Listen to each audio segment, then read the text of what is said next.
Bismillahirrahmanirrahim. Wassalatu wassalam ala rasulillahi amma ba'd. Assalamu alaikum wa rahmatullahi wa barakatuh. Ikhwa, akhawat. Hayakumullah. Je fais cet audio donc pour répliquer, réfuter l'individu, le dénommé Ismail Mounir. Ismail Mounir, qui est un prédicateur francophone, on va dire, mais belge, apparemment gérant, ou en tout cas imam, dans l'Institut Amin, je crois, de Bruxelles. Voilà. Donc, bien sûr, c'est une réplique et une mise en garde, voilà, de manière globale et générale, même si je ne vais pas le répliquer sur tout, à savoir sur tous ses égarements, sur toutes ses erreurs, sur tout ce qu'il a pu dire, sur tout ce qu'il a pu faire. Voilà. Faute de temps, et très sincèrement, faute d'envie aussi. Sinon, on va les faire tous un par un, etc. Ça demande beaucoup de temps. On a déjà répliqué, quand je dis on, c'est les prédicateurs de la Sunna, à bon nombre d'entre eux, notamment à son beau-frère, Abdelmunahim Boussena, l'imam de Roubaix. Voilà. Mais que ce soit Rachid El-Jay, que ce soit Abdelmunahim Boussena, que ce soit Ismail Mounir, que ce soit Hassan Iqwisen, que ce soit Ayman TR, que ce soit Mohamed Barrafil, que ce soit, c'est plus ou moins toujours la même histoire. C'est plus ou moins tous les mêmes prédicateurs, avec plus ou moins, j'ai dit plus ou moins, il y en a qui ont des égarements plus manifestes que d'autres, les mêmes erreurs, les mêmes égarements. Voilà. En vérité, quand on en a réfuté un, on les a quasiment tous réfutés. Maintenant, pourquoi là je fais un audio sur lui, c'est parce que j'ai consulté une de ses vidéos. Maintenant, sur cette phrase-là, juste cette phrase-là, j'ai consulté une de ses vidéos. Ce n'est pas une chose à faire. On va dire, mais pourquoi alors toi tu l'autorises? Pourquoi toi tu le fais alors? C'est contradictoire. Non. Et je ne dis pas ça pour me mettre en avant. Je ne dis pas ça non plus pour dire que je suis meilleur. Pas pour me mettre en avant, pas pour dire que je suis meilleur. Simplement, et Allah subhanahu wa ta'ala m'en est témoin, il y a un moment donné dans l'étude religieuse, on passe le cap d'être donc étudiant. On n'est plus simplement quelqu'un qui cherche un peu comme ça la science, mais qui n'a pas de base solide. Effectivement, et c'est par la grâce d'Allah, au bout d'un moment, on acquiert des connaissances, et ce n'est pas le propre de Qasim El-Ferransi, c'est le propre de beaucoup d'étudiants, et a fortiori, les savants. On a passé un stade, on a passé un niveau, alors c'est peut-être pas un grand niveau, mais on a suffisamment de science et de discernement pour savoir ce qui est vrai, ce qui est faux. Et c'est pas par plaisir après qu'on va consulter les vidéos des gens, ou c'est pas pour s'égarer non plus, parce que personne n'est à l'abri, bien sûr. Mais c'est pour préserver la communauté d'éventuels égarements. Mais on ne peut pas non plus passer toute la journée, vous doutez bien. Il y a la dunya, il y a la famille, il y a nos propres études religieuses, il y a nos ibadat. On ne peut pas passer toute notre vie, toute notre journée à regarder, consulter chaque vidéo mise en ligne par tel et tel imam qu'on sait être égaré pour aller les répliquer. Techniquement, on pourrait le faire, dans le sens où il y a à dire, il y a à répliquer. Mais c'est trop long, ça demande trop de temps, d'énergie, on ne peut pas. Et c'est impossible. Il faut se concentrer sur d'autres choses. Mais là, j'avais un temps, et il a posté une vidéo, je vais vous dire c'est laquelle, ça m'a interpellé, j'ai voulu savoir ce qu'il allait dire sur ce sujet. Et j'ai, juste dans cette vidéo courte de 9 minutes et quelques, j'ai dénombré déjà des erreurs. Donc la vidéo et oui, je dis donc, avant même de traiter du sujet de la vidéo, vous ne devez pas faire ça. Quand je dis vous, c'est pas avec un ton méprisant. Vous qui êtes vraiment en phase d'apprentissage, à ne pas trop savoir ce qui est encore la vérité, avoir des doutes, vous n'avez pas encore de base ancrée, vous ne devez pas cliquer sur les vidéos de ces gens-là. Ça vous est totalement, strictement interdit. Interdit, j'ai pas dit déconseillé, interdit. Parce que vous allez mettre votre religion en danger. Il va vous dire des choses, vous allez prendre tout. Vous ne savez pas faire le tri. Vous ne devez pas cliquer sur les vidéos de ces imams. C'est juste purement et strictement interdit pour vous.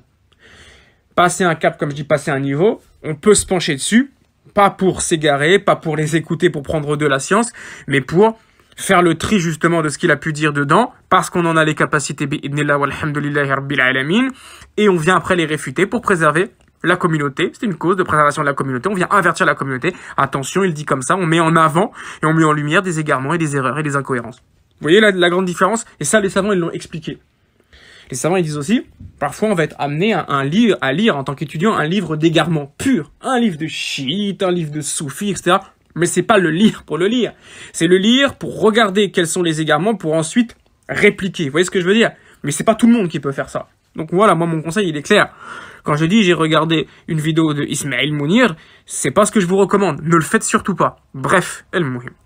On passe au sujet même de la vidéo. La vidéo d'Ismail Mounir, c'est musulman et homosexuel. Donc il a traité ce sujet-là. Et que la haine envers un peuple ne vous pousse pas à être injuste, comme ça nous est rapporté dans le sens des versets dans le Coran. Il a traité le sujet de manière plutôt correcte, de manière globale. Mais il y a de graves erreurs tout de même. Il y a de graves erreurs tout de même. C'est pour ça que le sujet m'interpellait. Je me suis dit, mais qu'est-ce qu'il va dire sur ce sujet? Dans un sens, j'ai quand même été, je le reconnais, agréablement étonné et surpris de la manière dont il a traité le sujet. Il a dit des choses qui sont véridiques. Il a condamné cela, il a expliqué et tout. Et ça, c'était correct. D'ailleurs, on le dira toujours. On ne peut pas être injuste. Les gens de la passion, les gens de l'égarement, les gens de la bid'a, parce qu'ils font partie de ces gens-là, ne disent pas 100% que du faux. Ils ne disent pas 100% que du faux. C'est impossible, sinon les gens le verraient. Ils mélangent, ils disent du vrai, ils disent du faux, ils disent beaucoup de faux. Parfois, ils disent un peu de vrai, et voilà. Et c'est comme ça qu'ils arrivent à duper les gens. S'ils arrivaient avec que du faux, personne ne les suivrait, vous comprenez? Donc c'est obligé qu'ils arrivent avec une once de vrai pour être un minimum crédible aux yeux des gens. Mais après, ils dupent les faibles en science parce qu'ils mettent leurs ambiguïtés, ils mettent leurs égarements à l'intérieur. C'est pour ça que vous devez vous attacher uniquement et simplement aux étudiants et aux grands savants de la Sunna. Alors, plutôt dans l'ordre, aux grands savants de la Sunna et à leurs étudiants, à ceux qui les suivent et qui les suivent. Vraiment, ils s'attachent à eux, comme on pourrait dire, comme on s'attache à une corde avec les mollets. Et ce ne sont pas ces gens-là qui le font. Ce n'est pas le cas de ces gens-là. Ils suivent leur courant à eux, leurs idées, ils mélangent les choses. Ce ne sont pas des suiveurs des ulama de la Sunna. Point à la ligne. Bref. Il a traité le sujet, il a dit des choses qui sont vraies, mais je recense, en tout cas à mon faible niveau, petit étudiant que je suis, 3 grandes, graves erreurs dans sa vidéo. Donc à un moment donné, donc il explique, il dit voilà, en islam c'est pas comme ça, mais c'est pas pour autant que le musulman il est kafir, s'il est homosexuel, même, c'est-à-dire s'il renie cela, il dit je sais que c'est haram, hein. Il dit pas que c'est licite parce qu'il dit clairement que le Coran dit que c'est haram, c'est la parole d'Allah et c'est haram. Donc là, ça c'est correct ce qu'il dit. Il dit mais on peut pas faire le takfir d'une personne comme ça tant que voilà, elle reconnaît l'interdiction. Il donne des conseils, il explique.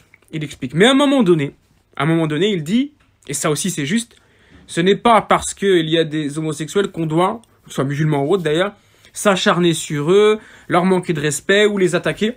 Voilà, il parle d'homophobie. C'est juste, et c'est tout à fait sahih. On ne doit absolument pas s'en prendre à ces gens-là. Ça, c'est vrai. Et après, il fait un parallèle, et il dit, c'est un petit peu comme si, et c'est là où il fait une grave erreur, et là, vraiment, ça dénote un manque de science, mais cruel chez cet individu-là. Il dit à un moment donné, c'est comme, pour les kuffars, enfin, il appelle ça les non-musulmans, parce que le mot kuffar dérange ces gens-là. Pourtant, Allah, il le dit, hein. Ya ayyuhal kafirun, mais ces gens-là, ils n'aiment pas. Il faut dire non-musulmans. Il faut dire des non-musulmans. C'est le mot kuffar, le mot mécréant, il ne l'aime pas. Alors qu'Allah, il l'emploie. C'est quelque chose de ajib. Un jour, il faudra leur poser la question. Pourquoi vous ne dites pas kuffar? Qu'est-ce qui vous dérange dans le mot kuffar? Ce sont des kuffars mécréants. Point. Non. Non-musulmans. Parce que ça passe mieux aux oreilles des mécréants et ils cherchent à leur plaire sans procès d'intention. On voit qu'ils cherchent à leur plaire par rapport à cela.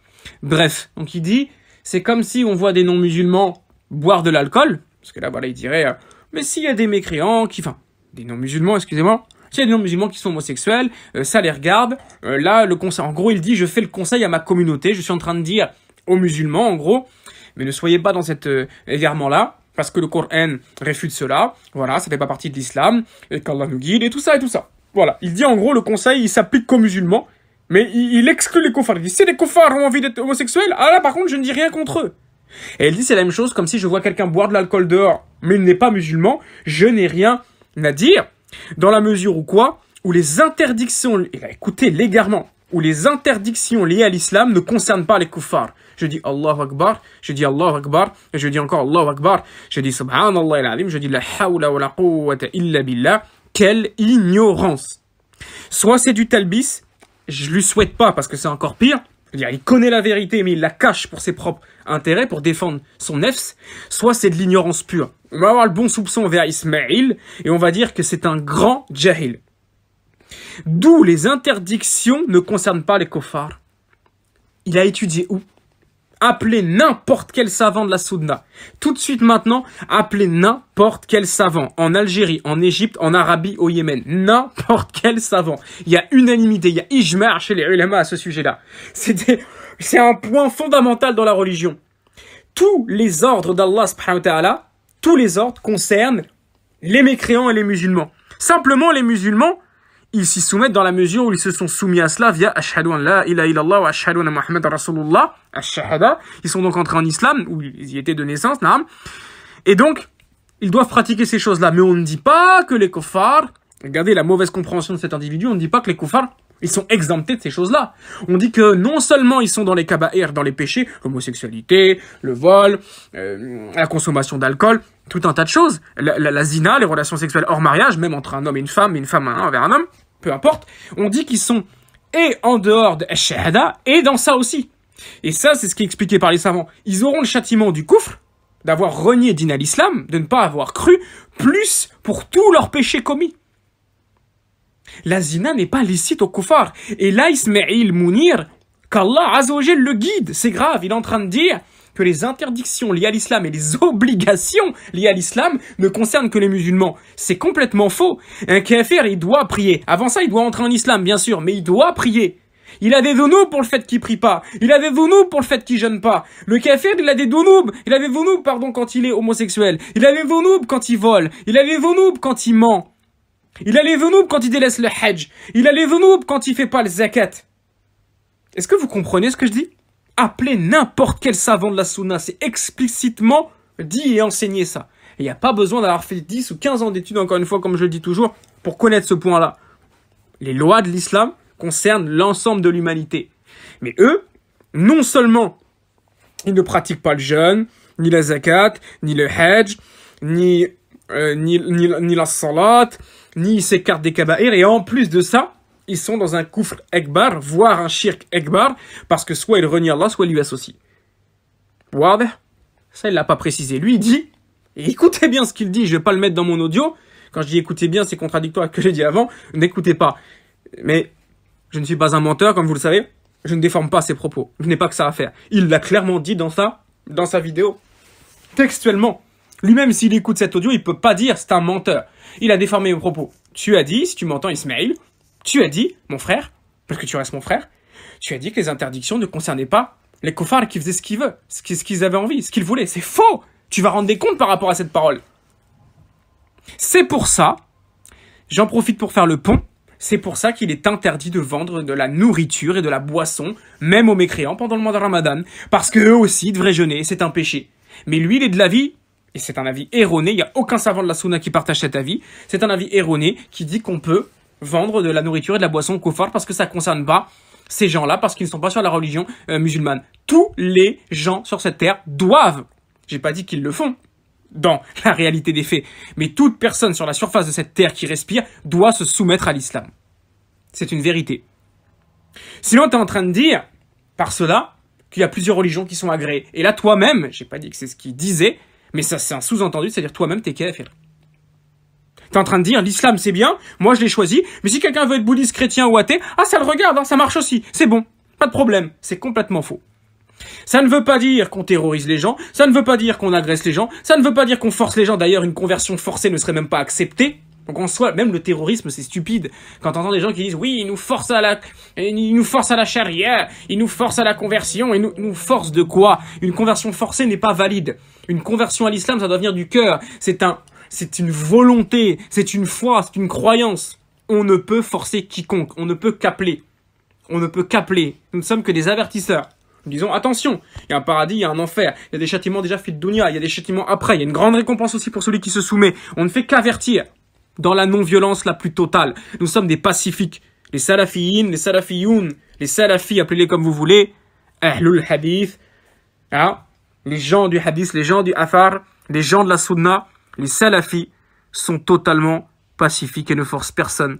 Donc il n'y a pas de violence. Mais dans les faits, chaque personne sur la surface de cette terre, quelle que soit son origine, quel que soit son âge, doit normalement se soumettre à l'islam. Elle est éligible à tout ce qui concerne les musulmans, même si elle n'est pas dans la sphère de l'islam. Et ça, il ne le dit pas. Même pas, il le dit pas, il aurait juste omis, on aurait pu dire il a oublié ou il l'a pas mentionné. Il a dit tout le contraire. Premier grand égarement, donc. C'est énorme. C'est énorme. Et on peut faire plein de sous-entendus. On peut dire, bah alors il pense que d'autres religions sont valides et sont correctes en dehors de l'islam. C'est du kufr akbar s'il dit ça. Ou alors il est tellement ignorant qu'il pense que non, l'islam ça concerne que les musulmans. Même s'il pense que les kuffars, les non-musulmans comme il les appelle, ne sont pas dessus. Mais s'ils sont pas dessus, Ismaël, moi je te pose la question, ils sont sur quoi? Et Allah il leur ordonne quoi? Il les laisse comme ça, puis c'est tout. Puis khlas, puis ils ont pas de compte à rendre. Allah yahdik ya akhi. Wallahi Allah yahdik, c'est vraiment grave. Et je pense que je m'adresse à toi avec un ton poli. Je ne te méprise pas. Je suis en train de réfuter une grave erreur que tu as fait et tu dois l'accepter, tu dois faire taouba de cette erreur. Deuxième chose, dit à un moment donné, donc par rapport aux gens qui seraient homosexuels et tout ça, il dit une chose qui est vraie, on est coupable d'être homosexuel, mais pas de pratiquer plutôt, excusez-moi, je vais être honnête, de pratiquer, on est coupable de pratiquer l'homosexualité, mais pas de simplement la ressentir. Chose qui est vraie, il a dit, si une personne, elle a des pulsions homosexuelles, etc., etc., mais voilà, elle est comme ça, elle n'en parle pas et elle ne met rien, elle traduit pas ça, je veux dire, par des actions, elle ne met rien en pratique, bien, elle sera pas châtiée, c'est vrai. C'est vrai, elle sera même récompensée si elle a combattu cela. C'est vrai aussi. C'est vrai aussi. Maintenant, il faut se poser de vraies questions. Pourquoi on a ces pulsions homosexuelles-là? Pourquoi on est dans cet état-là? Parce que c'est une, on peut appeler ça une hérésie, mais c'est un égarement. C'est quelque chose qui est contre nature.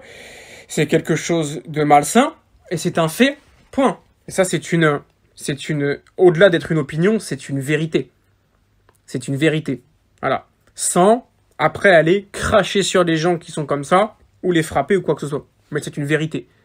C'est une vérité et c'est une liberté de penser. Et bien plus, c'est un fait indéniable.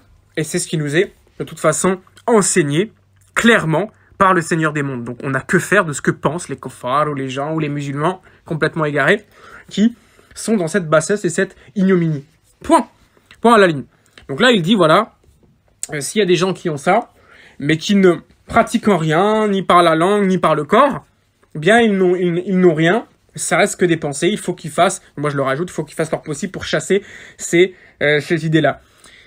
Lui, il laisse plus ou moins sous-entendre que la personne peut rester, c'est là que ça devient grave aussi, peut rester avec ces idées-là. Voilà.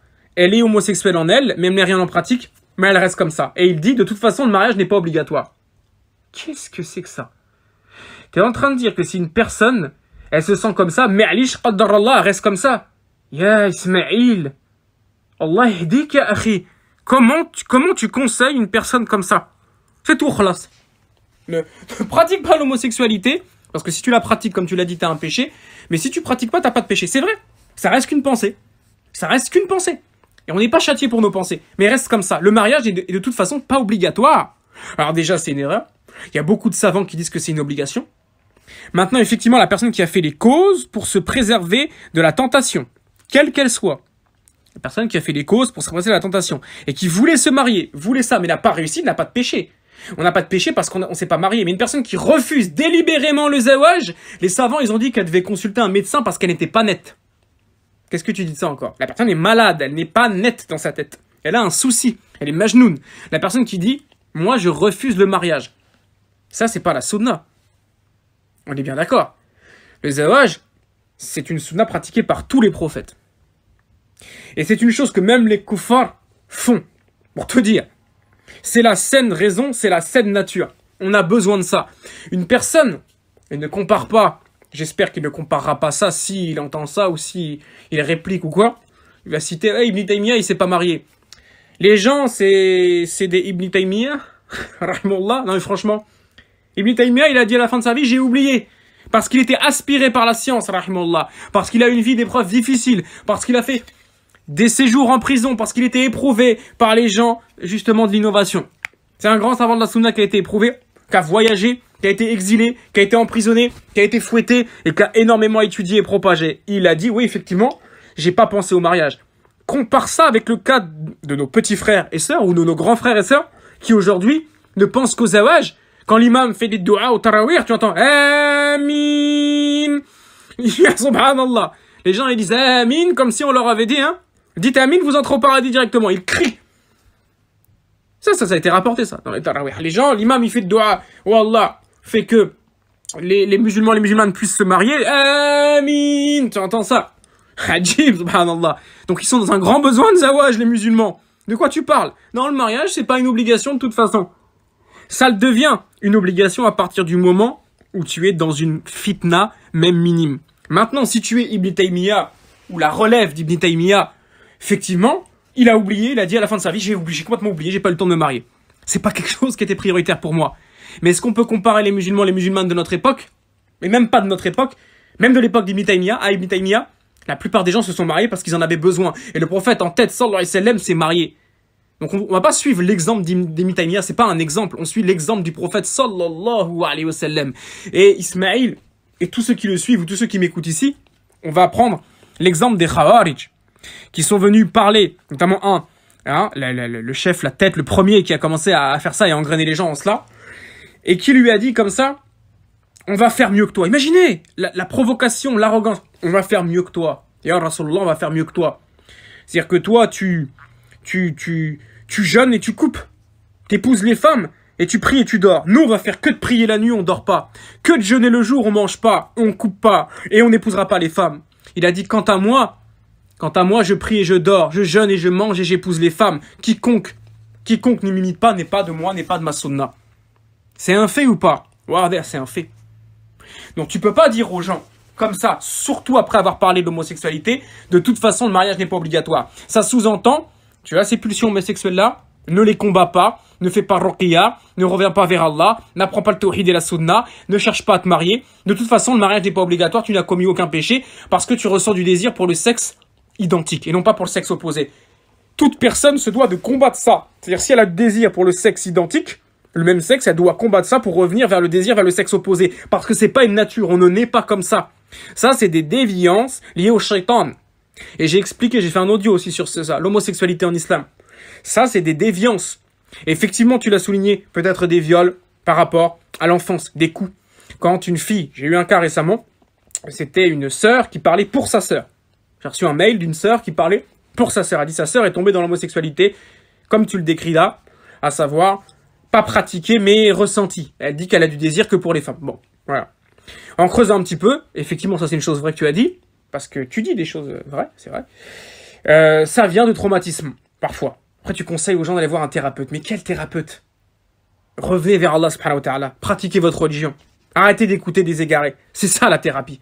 Un thérapeute kafir qui va lui dire « Oui, donc, voilà, ça fait 60 €. » Les psychologues n'ont jamais guéri les musulmans.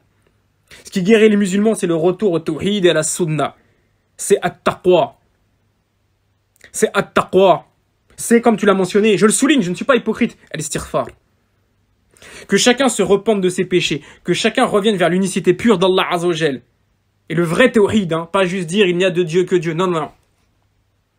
Il n'y a de divinité digne d'adoration qu'Allah. Ça veut dire toute ta vie elle est dédiée à Allah. Tawhid al-rububiyya, tawhid al-uluhiyya, tawhid al-asma wa sifat. Tawhid al-mutaba'a, la sunna, le suivi scrupuleux de la sunna. Si la personne elle est à fond dans l'istighfar, à fond dans le tawhid, à fond dans la sunna, elle fait ce qu'elle peut pour être dans la taqwa. Elle s'entoure des bonnes personnes, elle n'a pas besoin d'une thérapie avec un thérapeute kafir, même musulman. C'est faux. Allah lui suffit.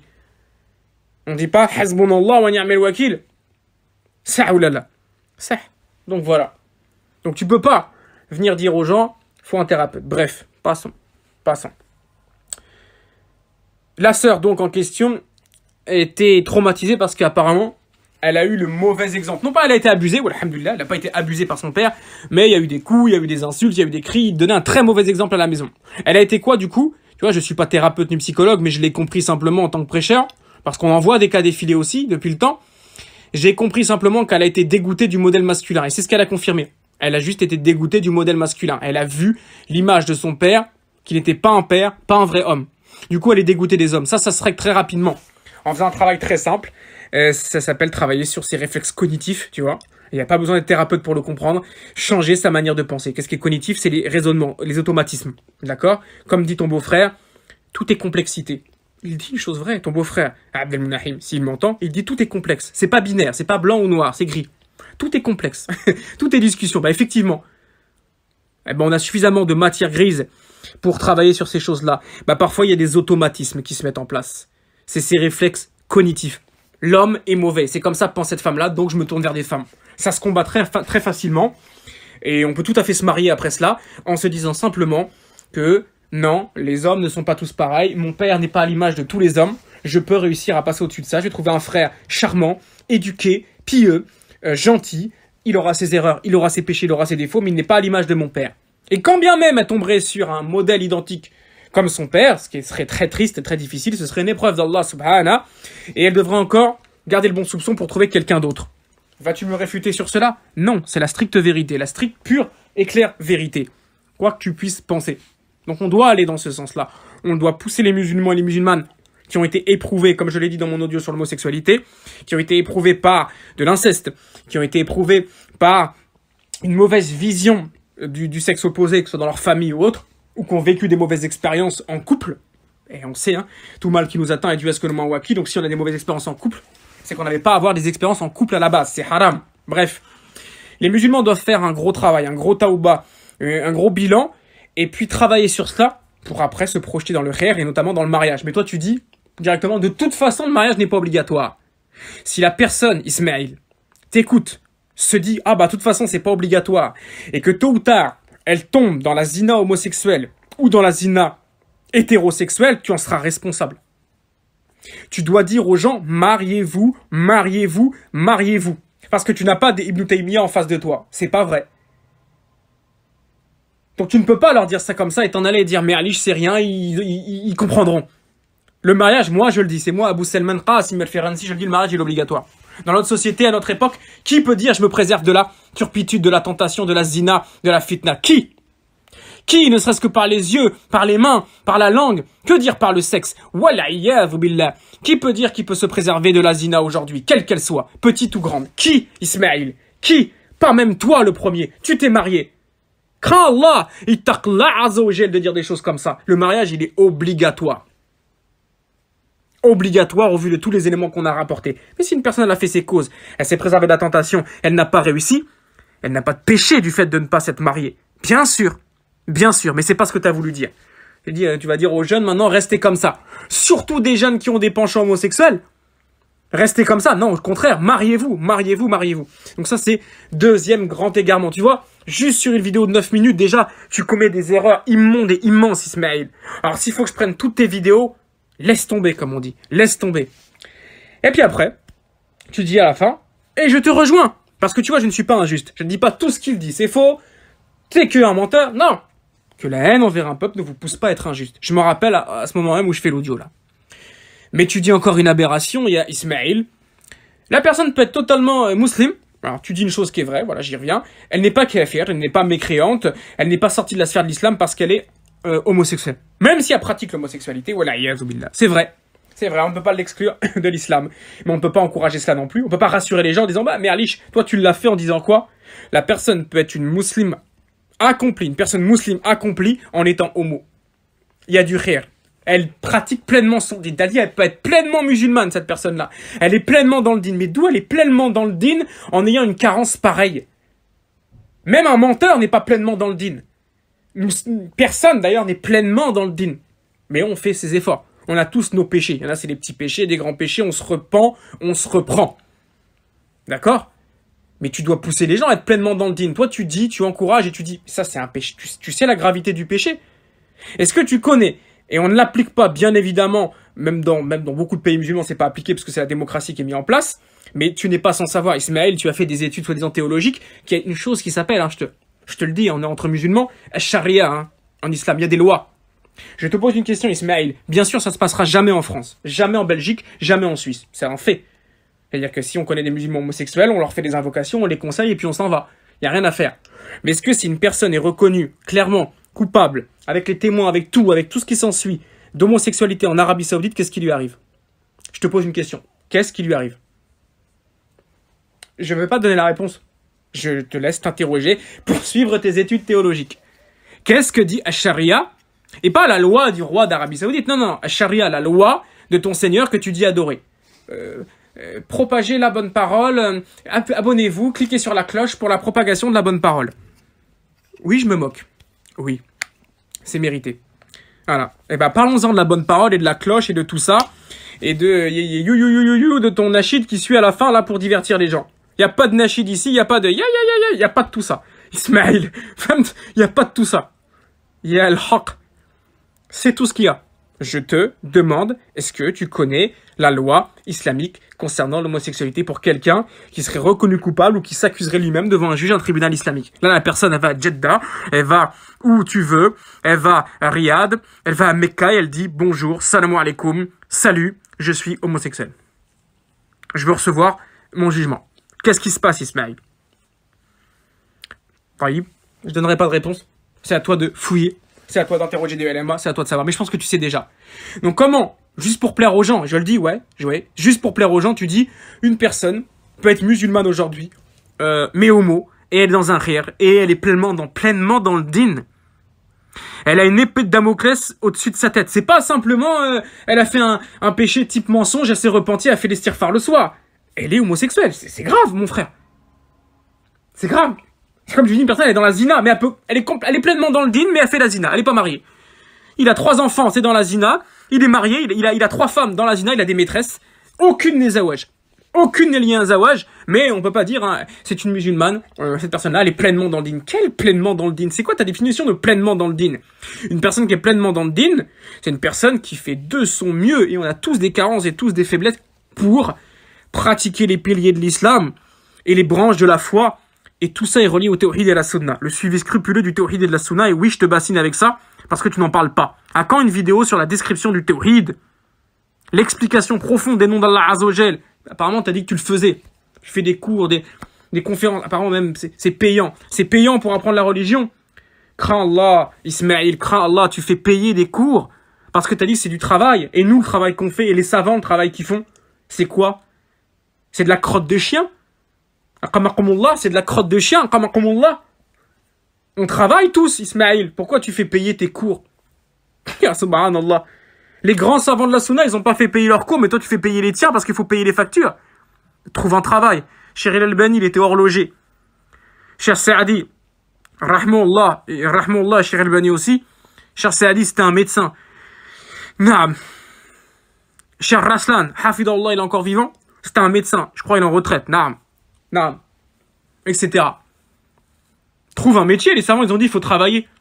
Là, toi, tu fais des vidéos et tu fais les redevances YouTube avec les annonces, c'est ça? Et tu fais des séminaires où tu fais payer? Subhanallah, c'est vraiment grave. C'est vraiment grave. Mais bref, à quand donc tes vidéos sur les sujets que t'aimes pas là? Le suivi scrupuleux de la sunna, le suivi scrupuleux du tawhid, ça t'en parlera pas. C'est simplement un islam de surface. C'est simplement un islam, je dis, de surface. Tu parles de certains sujets, connus de tous. Tu es lisse sur d'autres. Là, t'as voulu te dire, tiens, le sujet de l'homosexualité, il a pas été abordé, je vais l'aborder, je vais essayer de dire quand même des choses vraies, et puis tu t'es gamellé en beauté. Je te le dis clairement. C'est même pas un langage familier, c'est vraiment, faut appeler un chat, un arbre, tu t'es gamellé en beauté. T'as dit des choses, puis à un moment donné, t'as trébuché, puis t'es tombé très bas. Donc tu m'expliqueras, si tu m'écoutes, c'est quoi ta définition d'un musulman pleinement dans le din? Ça m'a choqué cette phrase-là à la fin, j'étais outré. Il est pleinement dans le din, d'accord. Un vendeur de drogue, il est pleinement dans le din. Non, parce qu'un vendeur de drogue, il est meilleur qu'un homosexuel, en fait. Quelqu'un qui fait pas la salat, il est pleinement dans le din. Parce que celui qui fait pas la salat, selon ce que dit Ibn Taymiyyah, mais pour ne citer que lui, il est pire que le fornicateur, pire que celui qui se drogue, pire que celui qui vole et qui ment. On fait quoi avec ça? Donc à t'entendre, peu importe ta vision de la religion, ta pratique religieuse, on est tous pleinement dans le din. C'est pas vrai. Une personne qui est dans le din, et qui aurait un péché, l'homosexualité ou autre chose, effectivement, et ça c'est vrai, je te rejoins, elle doit continuer d'œuvrer. C'est la vérité. Cette personne-là doit continuer d'œuvrer parce que il y a une balance, comme tu as dit, il y a une balance. Et elle a fait des mauvaises choses, mais elle doit continuer d'œuvrer. Mais la personne qui doit continuer d'œuvrer, elle doit aussi quoi? Continuer de se corriger. C'est pas, bon, je suis homosexuel, khlas, mais je vais continuer à faire la salat, mais je vais continuer à jeûner, mais je vais continuer à écouter des cours. Voilà. Et je me repose là-dessus, puisque Ismaël Mounir, attention, grand imam de Bruxelles, mashallah, très grand imam de Bruxelles, mashallah, m'a dit que j'étais pleinement dans le din. Tu dois dire à une personne pareille, vraiment, c'est grave, ton cas est grave. T'es au bord du précipice. tu n'es pas pleinement dans le din. Voilà ce que tu aurais dû dire. Mais tu restes effectivement dans la sphère des musulmans. Tu dois continuer à œuvrer. On garde toujours ça, hein, la miséricorde d'Allah bien sûr. Tu dois continuer à œuvrer. C'est une question de balance et je l'ai toujours dit. J'ai fait un audio à ce sujet, il s'appelle ne désespère pas de la miséricorde d'Allah et œuvre malgré tes péchés. Donc tu constateras que je parle aussi de ces choses-là. Je ne suis pas quelqu'un de dur et de rustre. Ne désespère pas de la miséricorde d'Allah et œuvre malgré tes péchés. Mais les péchés, il faut y travailler. On ne peut pas se reposer sur le fait d'avoir des péchés, de se dire il y a la miséricorde d'Allah ou c'est une question de balance. Non. Ça ne veut pas dire qu'un musulman homosexuel, il perdurera éternellement en enfer. Mais tu souhaiterais une seconde de l'enfer à ton frère ou ta sœur, musulmane? Non. Alors pourquoi tu ne fais pas tout pour essayer de l'extirper de son péché, à savoir ici l'homosexualité, plutôt que de lui dire, en gros, mais Alish, c'est une question de balance, Inch'Allah, Allah il te sauve. C'est pas comme ça. Et puis tu lui souhaites quoi même dans le bien, Fid Dunya? Cette personne-là, qui n'aura pas d'enfants, l'adoption étant haram en islam, et puis même s'ils adopteraient, c'est pas ses enfants. Tu souhaites quoi à une personne pareille? Qu'est-ce que tu lui souhaites? Reste comme ça, et puis de toute façon, au pire, te marie pas, et reste comme cela, et puis c'est pas grave. Non. Donc demain, je m'attends à d'autres définitions de pleinement dans le din. Alors on aura le droit à tout. Voilà. Peu importe. C'est l'islam à votre convenance. Je peux vous le dire, comme ça a déjà été dit à Tariq Ramadan, vous ne ferez vraiment pas long feu en tant que prêcheur dans des pays comme l'Arabie Saoudite. Vraiment pas. Vous y allez pour faire... vous fanfaronnez, vous faites le hajj et la umrah, c'est super. Mais vous ne faites pas des cours là-bas. Ou alhamdulillah d'ailleurs, et personne ne vous écouterait. Parce que vous vous ferez réfuter fortement et condamner fortement pour des égarements pareils. Et vous le savez très bien. Mais ici, c'est la kermesse. C'est la foire fouille. Tout le monde peut dire ce qu'il veut. Donc vous arrivez à duper les faibles en science. Et puis il y a toujours des petits comme moi pour venir vous expliquer la religion. Ouais, on doit le faire. On vous explique la religion, il n'y a pas d'arrogance, c'est simplement la vérité. On se doit de clarifier aux frères et sœurs. J'espère que parmi les gens qui t'écoutent, il y en a moins une personne qui va se rendre compte de ta grande ignorance. Je t'ai souligné que 3 points. Hein. 3 points. Hein. On les répète, hein, on les énumère. Ce que je te reproche, il n'y a rien de personnel, hein, c'est tes idées que je réfute. Toi, je te connais pas. T'es peut-être un bon père de famille, t'es peut-être quelqu'un de gentil, tu pries le Fajr à l'heure, masha'Allah. Mais t'es en train de prêcher. Moi, je m'attaque à ton prêche ici, pas à ta personne. À ton prêche, t'es un personnage public. Je dis, et si je fais toutes tes vidéos, je vais en dire encore plus, la liste sera longue, mais là, je dis pour celle-là que tu mens, ou en tout cas, tu es ignorant lorsque tu dis que les kuffars ne doivent pas pratiquer les obligations de l'islam et s'écarter des interdits. C'est faux, c'est faux et c'est faux. Deuxièmement, que le mariage n'est pas une obligation, surtout à notre époque. Il est excessivement recommandé à la limite de l'obligation à notre époque, tellement son besoin est grand. Et rappelle-toi de l'anecdote, écoute les amin au tarawih quand on fait dua pour le zawaj. Voilà. Les frères et sœurs ont grand besoin de zawaj. Et d'ailleurs, je le dis, qu'Allah vous facilite, mes frères et sœurs, à toutes et tous, à zawaj. Voilà. Et vous accorde une personne pieuse, vertueuse, ainsi qu'une descendance dans le bien. Et puis, troisièmement, quand tu dis qu'une personne peut patauger dans un péché pareil, à savoir l'homosexualité, être pleinement dans le din. Maintenant, si tu es sincère, tu écoutes ça et tu te dis, ya subhanallah, là, je suis acculé. Tu fais un taouba, tu fais une vidéo, tu réponds. C'est pas tu réponds en mettant la musique de Rocky Balboa, en mettant un Sweet Nike, et puis en jouant le fanfaron, voilà, comme tu as pu faire, en disant « Oh, regardez, j'ai reçu des commentaires de haineux. » C'est un commentaire de haineux, moi je t'ai insulté ici. Je t'ai insulté, non, j'ai commencé par Bismillahirrahmanirrahim, et je terminerai par Salam alaikum, Inch'Allah. Et entre-temps, il n'y a que du ilm. Il n'y a qu'une réfutation scientifique. Donc viens pas jouer le fanfaron avec moi, Ismaël. Ça marche pas. Moi, tu vas pas mettre ta vidéo de Rocky Balboa et à dire je viens répondre aux haters.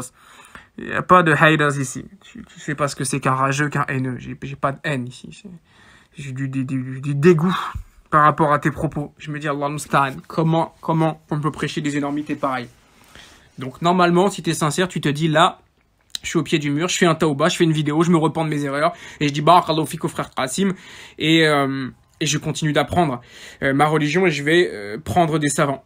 Voilà, et je vais revoir vraiment toute ma da'wah, parce qu'il y a des choses qui vont pas. Et là, je serai le premier à te dire, masha'Allah, mon frère, Allah ibarak. Et je ne suis pas devin, je ne suis pas pessimiste, mais je doute que tu le fasses. J'ai dit je doute. Et qu'Allah me pardonne si c'est un mauvais soupçon. Et si je me trompe, je serai le premier à te faire la bise. Je serai le premier à te prendre dans mes bras si je me trompe sur ton tauba. Wallahu subhanahu wa ta'ala a'lam wa ahkam. Subhanaka Allahumma wa bihamdika. Ashhadu an la ilaha illa anta. Astaghfiruka wa atubu ilayka. Barakallahu fikum. Wassalamu alaikum wa rahmatullahi wa barakatuh.